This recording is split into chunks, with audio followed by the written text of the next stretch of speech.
views and opinions expressed in this program are those of the individuals involved and do not necessarily reflect the official policy or position of Radyo Agri 90.1 FM management.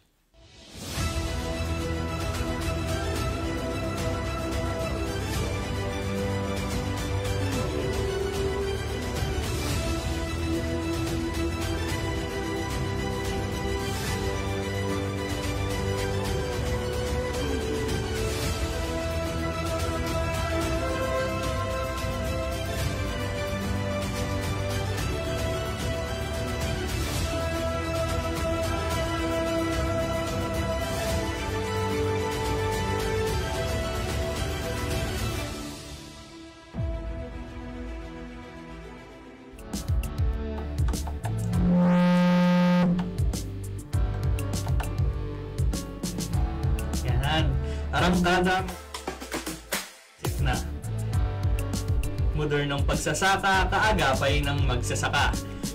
Ang arangkada ang magsasaka sa tamang makinarya. Isang magandang araw at ani po sa ating mga tagapakinig at lalong-lalo po sa ating mga nakatutok sa ating Facebook Live via Radyo Agri 90.1 FM Facebook page. Welcome po sa panibagong episode ng Usapang RCF. Ako po si Carl. At ako naman po si Gian. Kami po ang inyong makakasama tuwing 10 to 11 in the morning, Miyerkules at Biyernes po.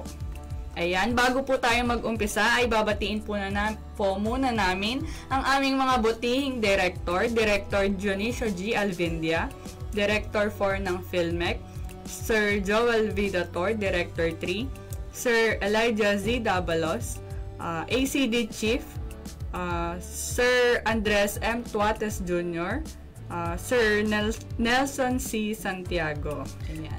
At syempre, binabati din po namin sina Sir Jet Molek Subaba, ang section head po ng STIPS.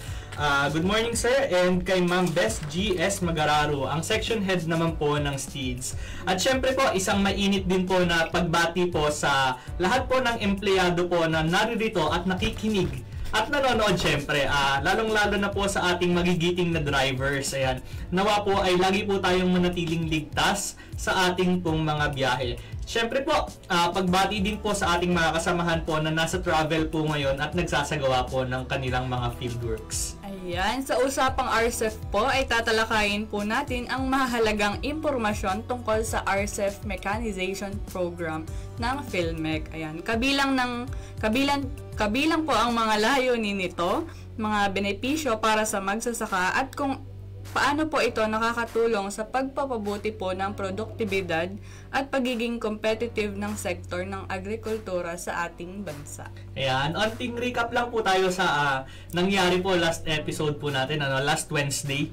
Yung huling episode po natin ay tinalakay po natin ang pest management. Nakasama po natin dito yung nagbabalik partner si Sir Frederick M. Saludes, ang Senior Science Research Specialist po mula po sa Development Communication ng Philippine Rice Research Institute o PhilRice po. Tinalakay po natin noong Miyerkules kung ano nga po ba ang kahalagahan po ng pest management at kung paano po ang epektibong pamamaraan upang maitaas po ang ating ani. Ayan, kung na-miss nyo po ang episode na ito, ay maaari nyo po itong balikan at panoorin sa Facebook page po ng Radio Agri 90.1 FM, Filmec at sa official Facebook page po ng DA Filmec. Bago po tayo magpatuloy po sa ating programa, narito po muna ang mga impormasyon at mga aktibidad po tungkol sa RCEF Mechanization Program po ng Filmec. Atin po munang panoorin ang Balitang RCEF.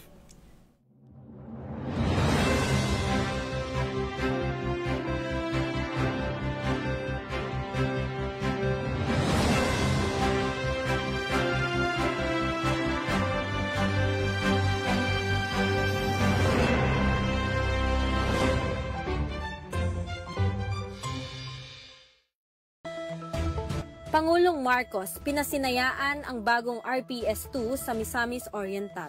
Pinasinayaan ni Pangulong Ferdinand Marcos Jr. ang Rice Processing System o RPS-2 sa Balingasag, Misamis Oriental noong April 22.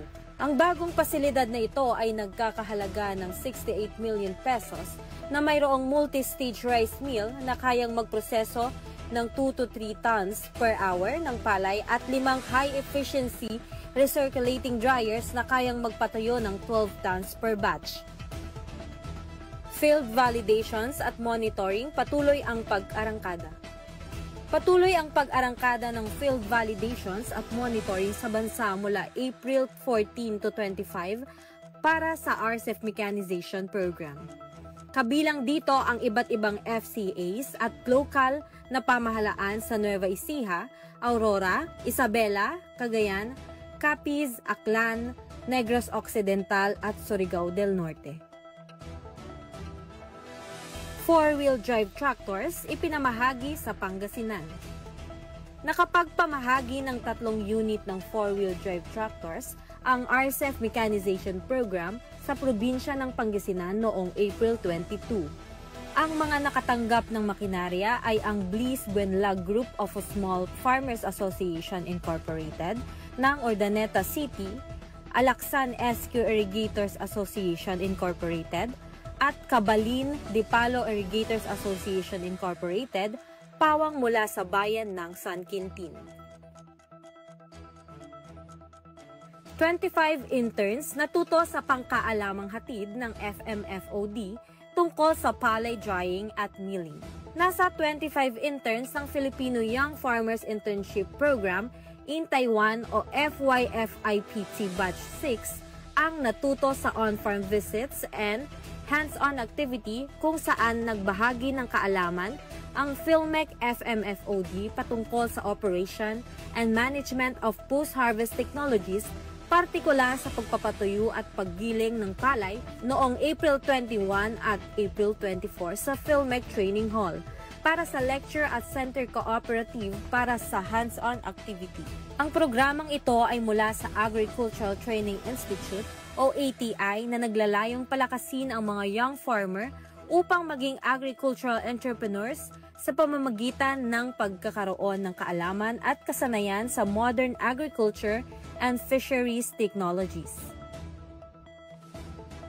58 FCA at LGU RCEF beneficiaries sumilalim sa training workshop.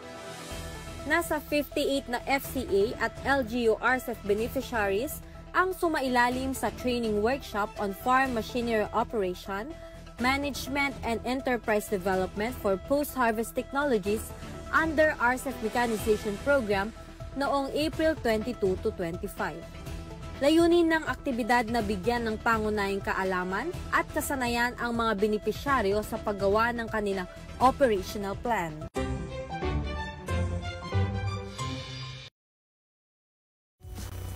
At yan ang mga impormasyon hatid sa atin ng Balitang RCEF.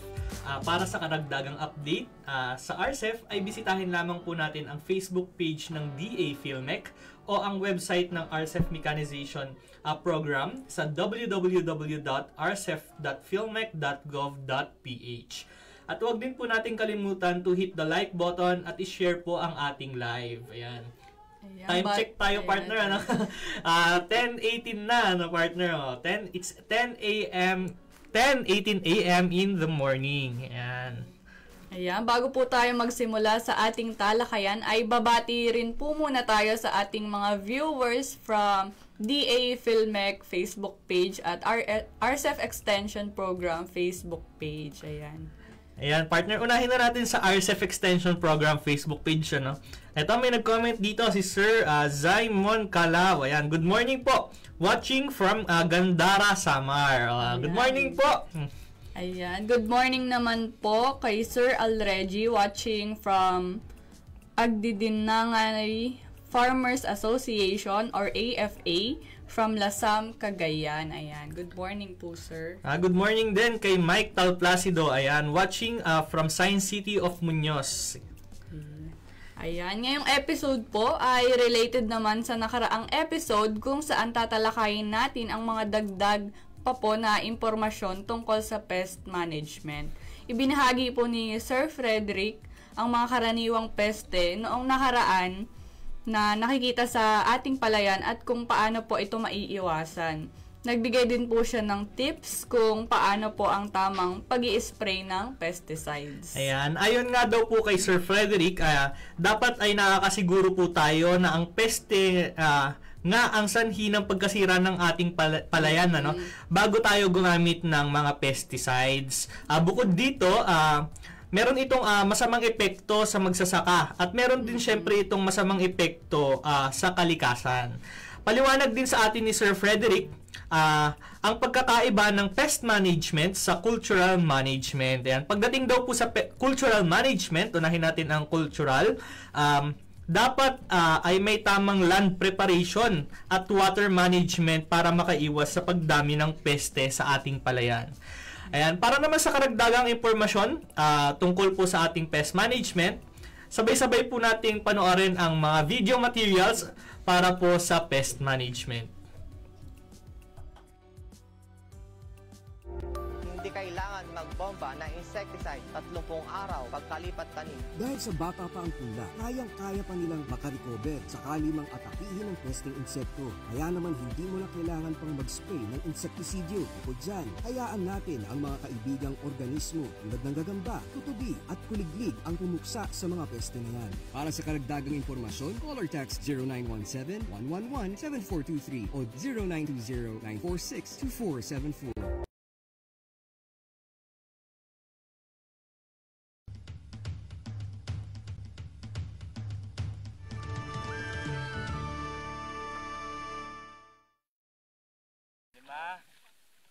Anim.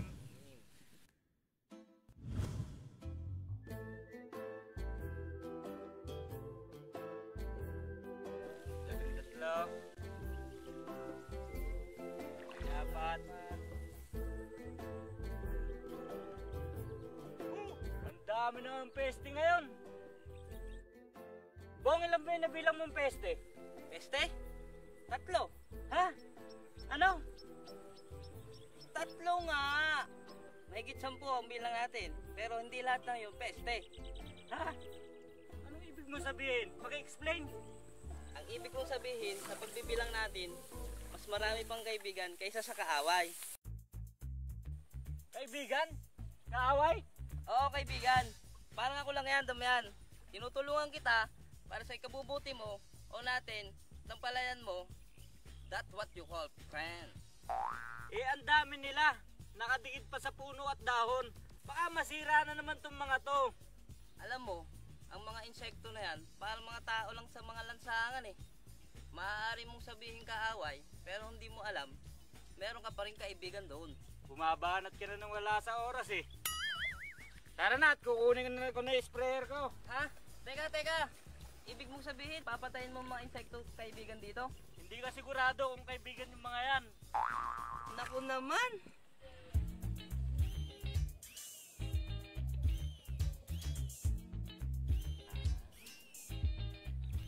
Kaibigan Bong, anong iisip mo dyan?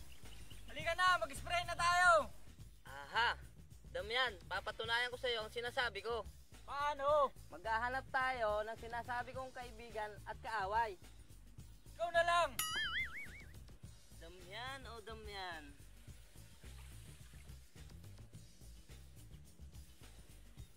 Damian, halika dito, bilis! Bilis! Oo, patayin mo na yung nakita mo. Hindi, magandang show ito. Wow. Saan? Yan o. Yan. Oh. Dahan-dahan lang, huwag kang malikot. Baka maistorbo si Tipaklong. Kaibigan ba yan o kaaway? Oo, kaibigan yan. Tipaklong sa kaparangan. Kinakain nila ang mga itlog ng aksip, puhol, hipidels, at mga atangya. Isama mo pa ang mga surpling ng plant hopper at leaf hopper. Ang lupit naman pala. Kaya pala mahaba ang sungay eh. Tama, parang ikaw lang yan eh. Mahaba ang sungay kaysa sa katawan. At least, nakakatulong ka pa rin sa kapwa mo tao, di ba? Pwede. Paano naman yung maiksi ang sungay? Yan, yung maiksing sungay ng Tipaklong na yan. Tamad yung mga yan eh. Kaya ang alam lang nilang gawin ay ngat-ngatin ng mga dahon ng palay. Mas ok pala kung mahaba ang sungay ano. Oo naman.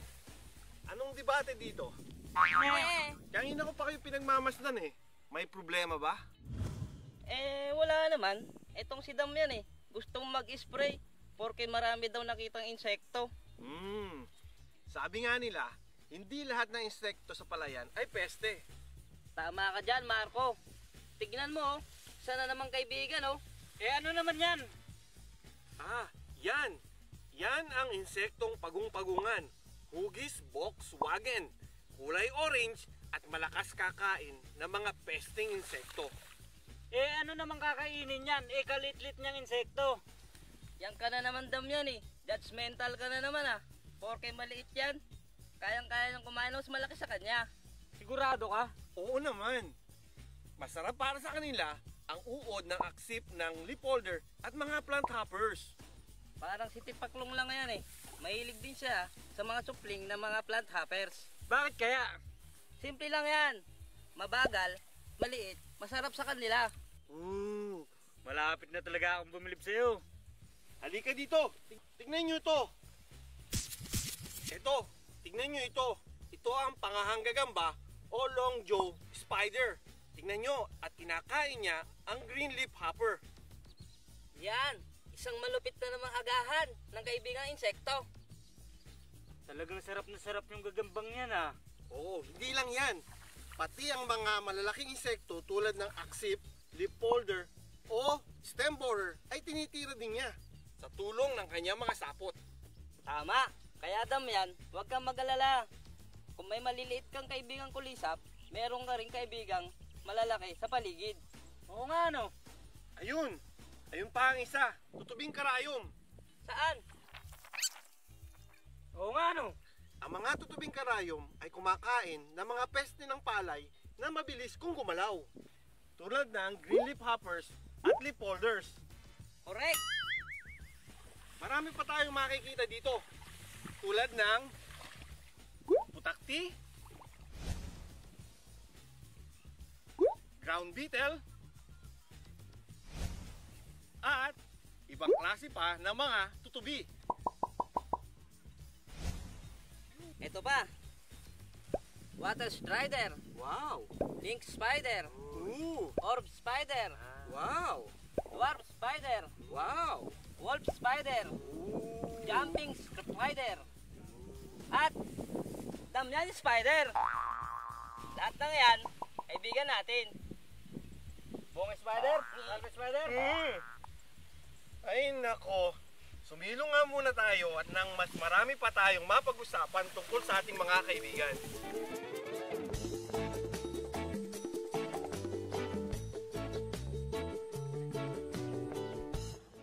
Paring Marco, naawa ako sa mga insektong na-spray ko nung nakaraang cropping. Kaya nga, huwag dapat mag-spray hanggat hindi ka sigurado na peste o kalaban ang mga insekto sa iyong palayan. Correct. Kaya't laging tandaan, hindi lahat ng insekto Ay peste sa palayan!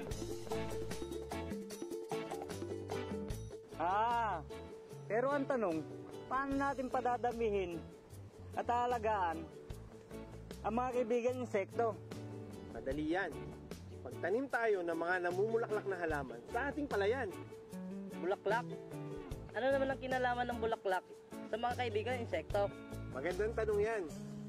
Ang mga namumulaklak na halaman ay nagsisilbing tirahan at pagkain ng mga kaibigang insekto.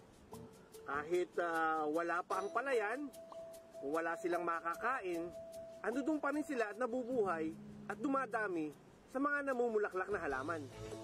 Namumulaklak? Saan naman ipupwesto yan? Maaaring itanim ang mga namumulaklak na halaman sa gilid o tabi ng ating palayan. Anong klaseng bulaklak? Magandang tanong ulit yan. Alam na alam yan ng misis ko.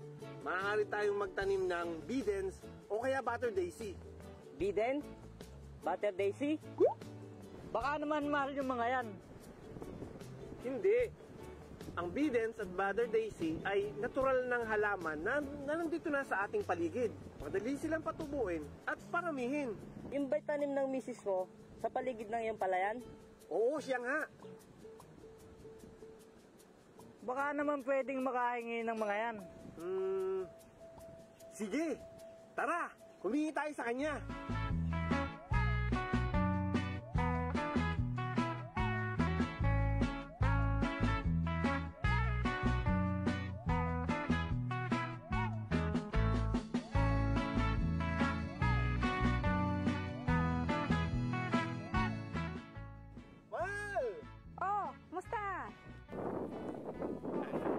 Ang gaganda na ng mga halaman mo, mahal ah. Siyempre naman, katulad na nag-aalaga sa kanila. Tsaka pala, mahal, kasama ko si Bong at saka si Damian. Pinag-uusapan namin ang mga tanim mong halaman. Ah, ito ba? Alam nyo ba na hindi lang ito palamuti sa ating palayan? Hindi lang magandang nandyan sila. Nakatutulong pa ito para maparami natin yung mga kaibigan nating kulisap na umaatake sa mga peste ng palayan. Kanina pa nga namin pinag-uusapan yan eh. Sabihin mo na. Ikaw na kaya? Baka naman pwedeng makahingi ng namumulaklak na halaman. Aba, oo naman. Itong mga halaman na ito, madaling itanim, madaling alagaan, kaya madali ring paramihin. Kaya okay na okay, bibigyan ko kayo. Talaga ba, mahal? Pwede mo silang bigyan? Oo naman, mahal. Alam nyo ba, hindi lang naman itong mga namumulaklak na halaman na ito maaari nyong itanim sa gilid ng inyong palayan. So maaari din kayong magtanim ng mga gulay at maaari nyong dagdag income, no? At siya rin na mapagbabahayan ng mga kaibigan nating kulisap. Ang galing ah. Ganun pala yun. O ito, maaari nyo nang kunin ito. Maaari pa kayong kumuha ng mga bulaklak sa gawiroon. O, konti-konti lang ha. Ayos. Ayos.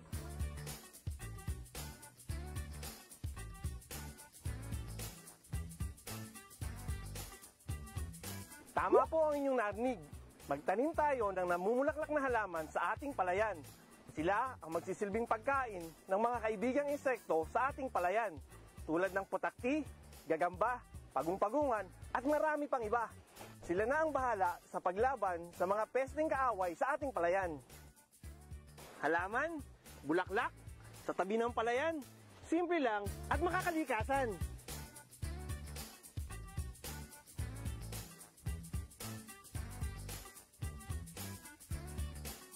Wala nang problema sa mga peste. Hindi na kailangang mag-spray kasi dumadami yung mga useful na mga kulisap.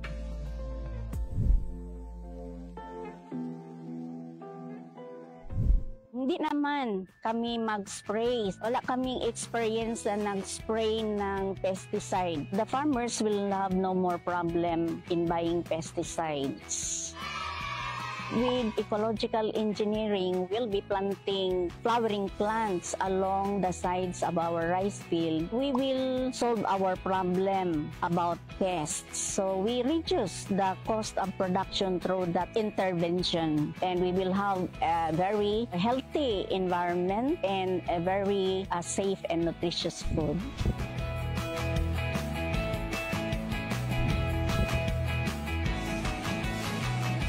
Itong ecological engineering is a kind of pest management strategy.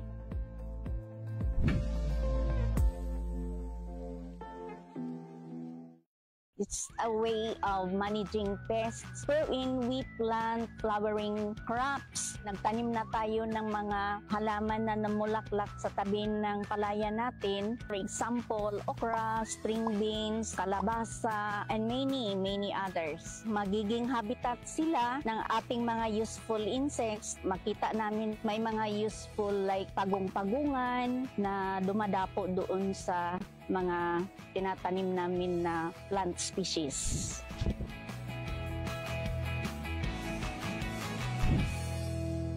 Pag makakita kami ng mga insekto, inaalam muna namin kung ito ba'y mga peste o kaya friends na mga kulisap. Yung mga kaibigang mga kulisap sa palayan, inalagaan namin by not spraying. Yung mga kulisap na useful, itong mga longhorn grasshoppers, dragonflies, damselflies, gagamba, pagong-pagungan, or lady beetles. Mas mabuti kung hindi tayo mag-spray during the first 30 to 45 days kasi yung ating palay mag-continue producing using leaves and peelers. In that way, they can still recover if ever they will be infested by insects. And during this period, the useful insects will be invited to come. Nung talabak pa ang mga daga rito sa aming lugar, nababawasan ang aming kita o ani, higit 3 sako hanggang 5 sakong palay.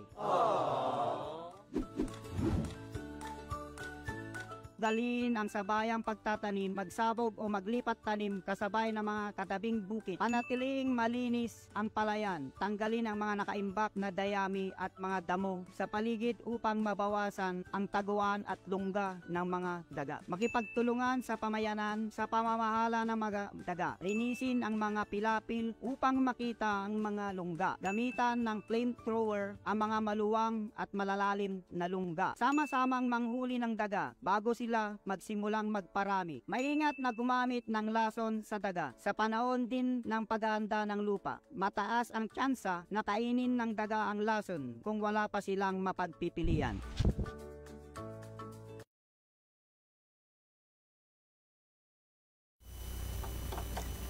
Ayan mga karadyo agri, sana po ay nakapag-take down notes kayo at nakatulong po itong mga impormasyong ito para sa inyong mga palayan. Para naman po sa mga nagpaplanong magsumite ng application upang maging benepisyaryo ng RCEF Mechanization Program, ay narito po ang mga listahan ng PhilMech offices by region, kasama na rin ang mga focal persons na maaari po ninyong kontakin. Ayan. Yan, simulan po natin sa Luzon A. Excuse me. Sa Region 1 po ng Luzon A. Ayan po. Para po sa Luzon A po, Region 1, covering Ilocos Norte, Ilocos Sur, La Union, Pangasinan. Matatagpuan po natin ito sa PhilMech FMFOD Office, Science City of Muñoz, Nueva Ecija. Hanapin lamang po natin si Sir Roland F. Ruiz. O maaari po natin siyang kontakin sa 0951-541-4859. Ayan, para naman po sa Region 3, covering Aurora, Bataan, Bulacan, Nueva Ecija, Pampanga, Tarlac, and Zambales. Ang atin pong PhilMech office ay same din po sa Region 1 sa PhilMech FMFOD Office, Science City of Muñoz, Nueva Ecija. Maaari po nating kontakin si Ms. Merlinda Tiramento sa 0936-137-2292. Yan, para naman po sa Luzon V, covering sa Region 2, specifically covering the area of Cagayan, Isabela, Nueva Vizcaya at Quirino. Maaari po natin ito matagpuan sa Department of Agriculture, Regional Field Office 2, sa San Gabriel, Tuguegarao City, Cagayan. Hanapin lamang po natin si Sir Ryan D. Duyag o maaari po natin siya makontak sa 0927-344-7351. Para naman po sa CAR, sa Kalinga at Ifugao, ang PhilMech office po natin ay matatagpuan sa Department of Agriculture, Regional Field Office 2, San Gabriel, Tuguegarao City, Cagayan. Maaari po natin kontakin si Ms. Laika Jane M. Pascual sa 0905-691-7462. Yan, para naman po sa ating susunod sa Luzon C. Yan, para sa Region 4A po, covering the area of Quezon City, Laguna at Cavite. Maaari po tayong tumungo sa Agricultural Training Institute sa Diliman, Quezon City, Metro Manila. Maaari po natin hanapin si Ma'am Josephine Valdez o maaari po natin siya makontak through 0977-822-9420. Ayan, para naman po sa Region 4B, Oriental Mindoro, Occidental Mindoro at Palawan. Ang atin pong PhilMech office ay matatagpuan sa Palawan Research and Experiment Station, Santa Monica, Puerto Princesa. Pwede po nating hanapin si Sir Kenneth Calderon o tawagan po natin siya sa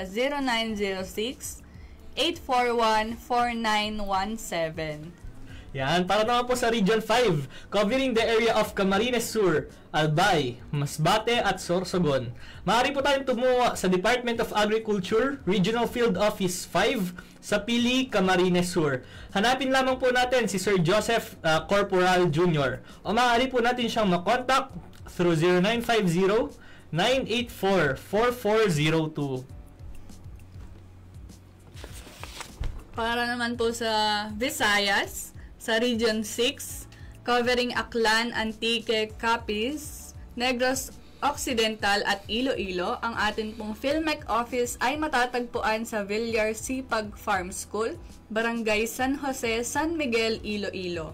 Maaari po nating hanapin si Miss Catherine M. Casiano o tawagan po natin siya sa 0965-693-0843. Yan, para naman po sa Region 7, covering the areas of Negros Oriental at Bohol. Maaari po tayong pumunta sa PATCO sa Barangay Looc, Dumaguete City, Negros Oriental. Maaari po natin hanapin si Rohen John P. Flores o maaari po natin siya makontak through 0961-204-4911. Ayan, para naman po sa Region 8, para sa Leyte, Southern Leyte, Samar at Biliran, ang atin pong PhilMec office ay matatagpuan sa PRT-MDC, AES Compound, Barangay Balin sa Sayaw, Abuyog, Leyte. Maaari po nating hanapin si Sir Keenan Jake G. Tenedero o tawagan po natin siya sa 0935-810-5453. Yan. Para naman po sa Mindanao, sa Region 9 po, covering the area of Zamboanga, Sibugay at Zamboanga del Sur. Yan. Maaari po tayong pumunta sa DA Regional Field Office 9 sa Lienza, Pagadian City. Hanapin lamang po natin si Ma'am Aisel as D. Sulampid o maaari po natin siya makontak through 0997-761-6579. Ayan. Para naman po sa Region 10, covering Bukidnon, Lanao del Norte, Agusan del Sur at Surigao del Sur, ang atin pong PhilMec office ay matatagpuan sa DA-NMA CLRC, Dalwangan, Malaybalay City, Bukidnon. Maaari po nating hanapin si Sir John Ray Bilyaban o tawagan po natin siya sa 0931-818-0358. Yan, para naman po sa Region 13, covering the area of Agusan del Norte, Agusan del Sur at Surigao del Sur, maaari po tayong pumunta sa DA Caraga, sa PEE-DMO Building, Capital Site, Butuan City. Hanapin lamang po natin si Ma'am Jingle T. Paloma.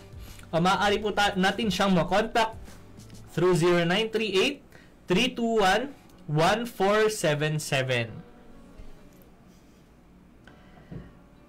Ayan, para naman po sa Region 11, covering Davao del Norte, Davao de Oro, Davao Oriental at Davao del Sur. Ang atin pong PhilMec office ay matatagpuan sa DANMA CLRC, Dalwangan, Malaybalay City, Bukidnon at hanapin lang po natin o kontakin si Miss Hazel Buenavista sa 0919-799-2413. Yan, para naman po sa Region 12, sa North Cotabato, Sarangani, South Cotabato at Sultan Kudarat, maaari po tayong pumunta sa PhilMec 12 office sa DA Regional Field Office 12, Regional Center, Carpenter Hill sa Coronadal City po. Hanapin lamang po natin si Sir John Ryan Modio o maaari po natin siya makontak through 0956-724-1821. Ayan, para naman po sa BARM, covering Maguindanao del Sur, Maguindanao del Norte at Lanao del Sur, ang atin pong PhilMec office ay matatagpuan sa Office of the Engineering Division, Mafar BARM, Bangsamoro Government Center, Cotabato City. At hanapin lamang po natin o kontakin si Sir Khalid Sanggakala sa 0930-346-8740. Yan, partner. Sana po ay na-take down notes nyo po kung ano po kayo region belong para po sa mga nagpaplano mag-submit po ng kanilang mga aplikasyon para maging beneficiaryo po ng RCEF Mechanization Program. Ayan. Para naman po tayo bago magtapos, partner, syempre kailangan natin i-shout out. Ayan, i-good morning. Mga avid viewers at listeners. Yes, hindi lang sa Facebook, hindi lang sa, syempre sa radyo din. Ayan. Unang-una po, unahin po muna natin sa RCEF Extension Program Facebook page. Yan. Kay Ma'am Gian Calzada, Good morning po. Watching from LSA D&D Integrated Farm Cabadbaran City sa Agusan del Norte. Ay, kalayo partner ha. Ayan, nakarating tayong Agusan. Ayan, ma'am, good morning po. Ayan, para naman po kay Ma'am Jerly Franco from Municipality of SNA. Ayan, ma'am, good morning po. Ayan, para naman po sa nanonood sa DA Filmec Facebook page. Good morning po kay Sir Rolly Fernando watching from Buenlag Herona Farmers Agriculture Cooperative. Good morning din po kay Ma'am Susan D. Pondoyo watching from Salug Liargao Irrigators Association, Zamboanga del Sur. Yan, syempre po, babalik po tayo sa RCEF Extension Program Facebook page. Si Sir Roland Ferrer, ayan. Watching here from South Cotabato, partner. Ay, ang layo na. Nasa Mindanao na yun. Ayan. At syempre, kay Ma'am Rolly Tabamo Fernando, good morning po. From Buenlag Herona Farmers Agriculture Cooperative. Ayan. Good morning po, ma'am. Ayan. Good morning din po kay Sir Nestor Mejia. Watching from FAST, Chairman Nestor Mejia, Santo Niño, Tabuan, Arayat, Pampanga. Pampanga po ba ito? Pampanga naman, partner. Region 3, ano? Ayan. Para naman sa RCEF Extension Program ulit, dito nanonood, nakatutok sa atin via Facebook Live, si Ma'am Phoebe Kadahasan Ronquillo. Good morning po from Sitio Tabi Umiray, Dingalan, Aurora. Ayan. Good morning din po kay Sir Omar Legaspi watching from Cabanatuan City, Nueva Ecija. At kay Ma'am Mary Jane M. Corcuera. Ayan, good morning po. Ayan, syempre pagbatiin din natin yung mga kasama natin sa office. Ating mga naggagandahan at nagpupugian. Ayan, unang-una sa ating station manager, si Ma'am Badet. Ayan, si Alessandra Colin de Guzman. Ayan, si Ma'am Faydan Lee Morales. Ayan, syempre babatiin ko din sila Mark Daniel Gutierrez at syempre si Christine Ang. Ayan, good morning Ate Tin, mabuhay! Shout out din po kina Miss Zaira May Trabalyo. Ayan. At kay Ate Precious Claire de la Cruz. Trabalyo kasi, ang biroan namin partner ay, tara, magtrabalyo na tayo. Ayan, partner, ikaw nakakalimutan mo na kung ano ang apelyido nila. At kay Miss Emelita B. Madulid. Ayan, syempre hindi ko din makakalimutan yung naging one of the host ng Usapang RCEF, si Ate Joe. Si Joe Ruedas. At syempre, ang ating partner dito, si Ate Pia. Good morning po. Sana po ay makasama po namin kayo dito. Ayan. At dito po nagtatapos ang impormasyon. Ay, syempre, wait lang, partner. Andito pa si, Kuya Ray. Ayan, shout out din kay Kuya Ray. Kay Boss Raymel. Shout out din natin si Ate Vanessa. Ayan. Si Kuya Noel. Ayan, si Kuya Noel. Si Ate Jonah. Ayan, good morning po. Ayan, sa lahat ng people from the Filmec office, good morning po sa ating lahat. Yan, at syempre, dito na po nagtatapos ang impormasyon tungkol sa pest management episode ng Usapang RCEF. Lagi po kayong tumutok, makinig at maging updated sa RCEF Mechanization Program. Ayan, hanggang sa susunod, ako po muli si Gian at laging tatandaan na sa RCEF Mechanization Program ng Filmec ay may makinarya kang maaasahan. At ako naman po, si Carl, ang may new look. Ayan. Ito po ang Usapang RCEF, modernong pagsasaka, kaagapay ng magsasaka. Aarangkada ang magsasaka sa tamang makinarya. Sige po, hanggang sa muli po!